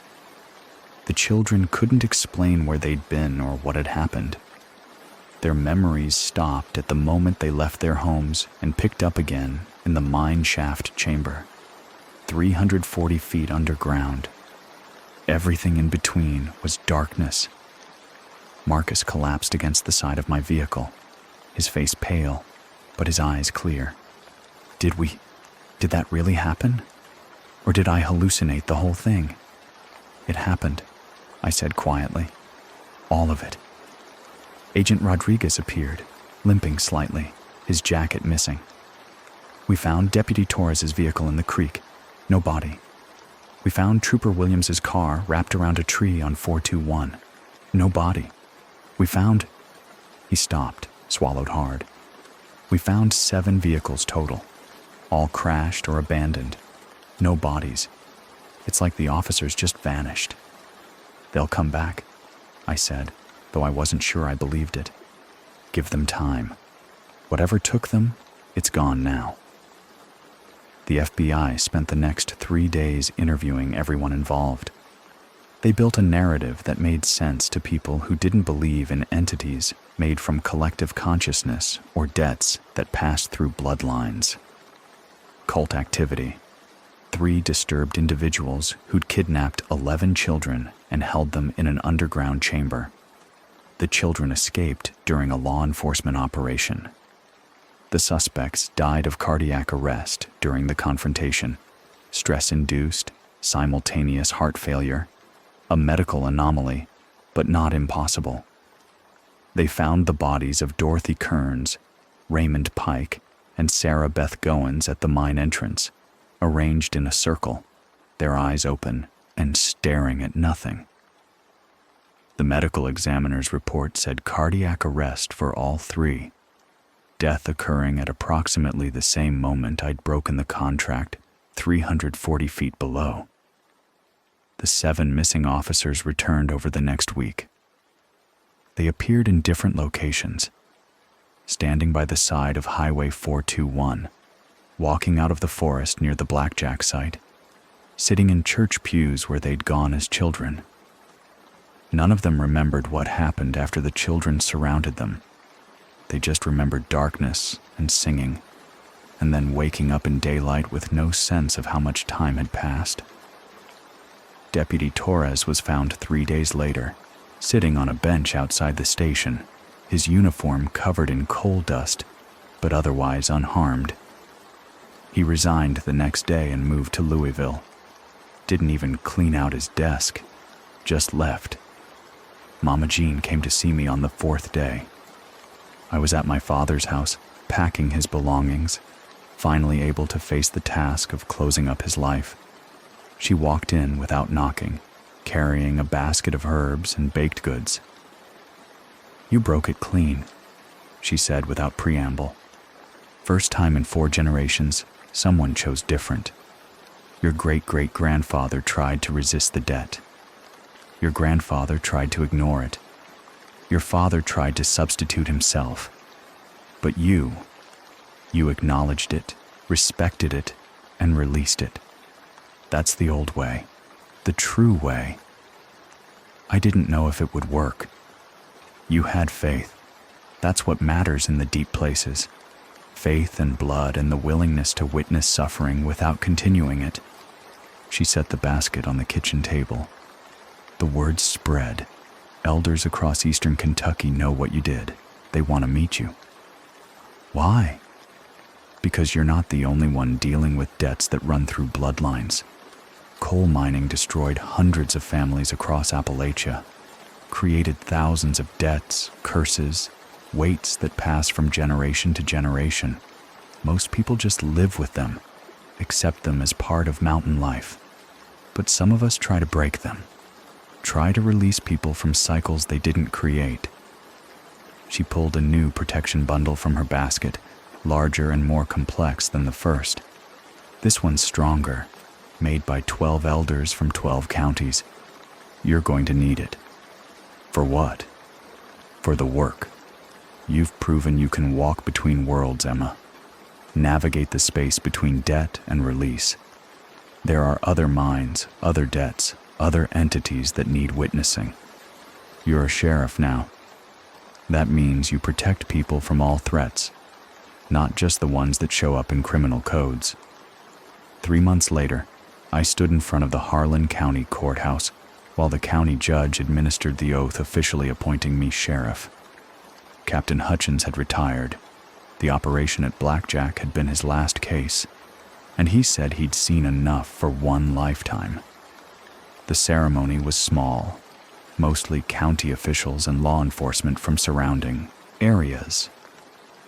But in the back of the courthouse, I saw faces I recognized from Mama Jean's cabin, elders from across eastern Kentucky, keepers of the old ways, people who understood that law enforcement in coal country meant more than badges and arrest warrants.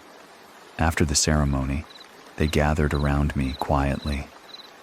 12 men and women, aged 70 to 90, wearing their Sunday best, but carrying the weight of knowledge that most people would never believe. "We've been watching for someone like you," one of them said, an old woman from Letcher County named Ida Mae Combs. Someone with the blood knowledge and the law enforcement authority. Someone who can navigate both worlds. There are others like you scattered through the coal counties. Not many, but enough.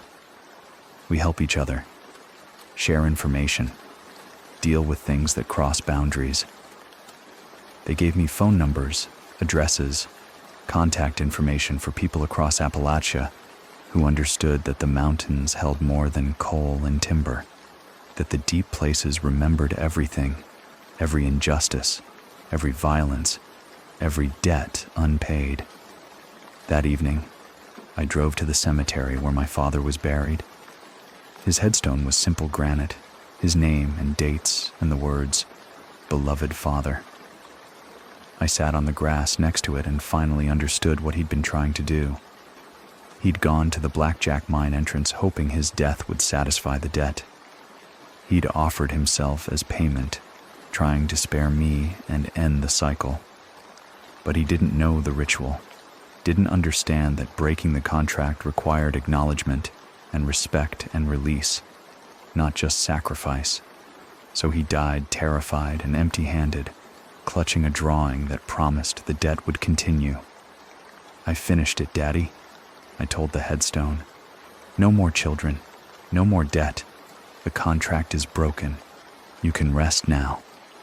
The wind moved through the cemetery, rustling the flowers people had left, and for just a moment I could have sworn I heard his voice saying, "Thank you." Maybe it was imagination, maybe it was grief, or maybe in coal country, where the boundary between the living and the dead was thinner than elsewhere, some voices could still carry across. My radio crackled as I walked back to my vehicle. Dispatch, professional and calm. "Sheriff Blackwood, we have a report from a resident near Evarts. Says their neighbor's child has been missing since this morning. Parents found a note, and Sheriff, they're reporting hearing a child's voice singing in the old Martin's Fork mine entrance. Sounds like multiple children, actually." I felt the weight of the new protection bundle around my neck, heavier and stronger than the first. I thought about Mama Jean's words, that there were other debts, other entities, other cycles that needed breaking. That being sheriff in coal country meant facing threats the Academy never prepared you for. "Copy that, dispatch. I'm en route. Contact Deputy Shepard and tell him to meet me there. And pull the protocols. We're going to need them." As I drove toward Evarts, the mountains dark against the evening sky, I thought about what I'd become. Not just a sheriff, but something older. Something that had existed in these mountains long before official badges and patrol vehicles. A keeper of boundaries, a witness to debts. Someone who stood between the living and what slept in the deep places. My name is Sheriff Emma Blackwood. I protect people from things they don't believe in. In coal country, the mines remember everything. Every choice that cost lives, every family destroyed by profit, every debt that passes through bloodlines. The memories run deeper than the deepest shaft, older than the oldest coal seam. They wait in the darkness, counting, calculating, demanding balance. And someone has to stand between the living and what sleeps below. Someone has to witness the debts without continuing the cycles. Someone has to acknowledge suffering without perpetuating it. The work isn't done. It's never done. Every mountain holds secrets. Every closed mine whispers with voices that shouldn't exist. Every hollow carries the weight of choices made generations ago. But I know the old ways now. I carry the protection of 12 counties. I understand that law enforcement in these mountains means more than modern procedures and federal protocols. It means walking between worlds, negotiating with debts, breaking contracts that were signed in blood and desperation. My father died trying to end one cycle. I finished what he started. And now I'll spend however long I have breaking others, releasing people from weights they didn't create, witnessing suffering so it can finally be let go. The road ahead wound between mountains that had been here for millions of years and would be here long after I was gone. But for now, for tonight, for however many nights I had left, I would drive these roads, answer these calls, and face whatever rose from the deep places. Because this is what I do. This is what I've always been meant to do, and I wouldn't have it any other way.